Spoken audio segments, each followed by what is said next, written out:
దేవుడు పంపించిన ఉగ్రత ప్రపంచాన్ని ఏలుతున్న మాట వినకపోతే చివరికి నీ ఒంటిని, నీ బంటిని, నీ కళ్ళుని, నీ ఒళ్ళుని కుళ్ళు పట్టించే శక్తి దేవుడికే ఉంది. జాగ్రత్త, కబర్త.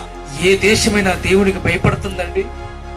దేవుడంటే లెక్క లేకుండా ఈ ప్రపంచానికి దేవుడు తీర్పులు విధిస్తున్నాడు. ఇవి చివరి రోజులు. పాతాళంలో ఏముందంటే నిన్ను తగలెట్టడానికి, ప్రతిరోజు నిన్ను కాల్చడానికి, శాశ్వత కాలం నీ ఆత్మను శిక్షించడానికి పాతాళములు ఆరని అగ్ని మంటలు సిద్ధం చేసి. భయపడవా? దేవుడికి భయపడవా? దేవుడంటే లెక్క చేయవా? దేవుడు విడిచిపెట్టడండి.